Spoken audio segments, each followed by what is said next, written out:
Hi everybody, Jerry here. I've got another story for you today. This one's not quite so far back into the past, but still far. I was 19 years old. I had recently graduated from the tech college that I attended. After a late night of drinking and watching movies, we pretty much slept all day. When we got up in the evening, we decided to go into Whitman to go to the store. We were pulling into Whitman, and my friend, who was driving, thought there was a cop behind us. He was staring into the mirror, looking at headlights behind us. He never saw the headlights coming at us from the oncoming lane. I did. It was like everything went into slow motion.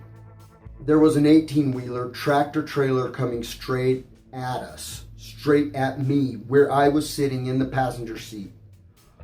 All I could do was blurt his name repeatedly. And all he could do was look in the mirror at the headlights behind us. I know that it had to be just a fraction of a second, but it seemed to drag on for a long time. Just before impact, I clenched myself into a little ball. Then it hit. Everything exploded. The impact sent us off in a spin. The car was a 1968 Buick, crumpled like a toy. As the car spun, I was thrown onto the pavement. Through broken glass and metal everywhere, the car pushed me through the wreckage until it came to rest as it hit a stop sign. I was on my knees next to the car, my right hand over the right side of my face and my left hand up against the car. I tried to speak, but the only words that would come out of my mouth were, "Oh!" over and over. No matter what I tried to say, just, "Oh!" I jumped up and looked around. I saw a car with its headlights shining right at us, sitting a little ways away in front of the Little Fish and Chips diner.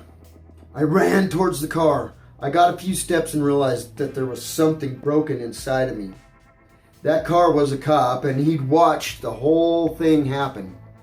He made me get down on my hands and knees. As my hands hit the ground, a very large puddle of blood spilled out of my face. I looked down and I could see the inside of my left cheek. The wife of one of the local firemen ran up and pulled off her satin jacket and used it to put pressure on the wound on my face. The paramedics shot me full of morphine and loaded me on the Air-Evac helicopter. They flew me to John C. Lincoln Trauma Center. The CAT scan showed that I had a broken pelvis. That hurt bad. The neuro/plastic surgeon that stitched up my face said that he stopped counting at 150 stitches in my face. The whole time using the needles to pick glass shards out. I was shredded all over my body by road rash and glass. They put me in a drug-induced coma for 3 days, and I spent the rest of a week just trying to figure out how to move again. It took me a couple of months to be able to get around with any ease. And I'm still being affected by the injury to this day. And I ended up with a pretty persistent limp out of the thing too. Well, that's it for story time today.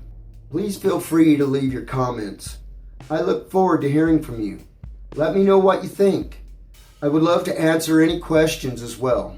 If you like my videos, give that thumbs up a poke. If it's your first time visiting my channel, punch that subscribe button right in the face. Thanks for watching. Jerry out.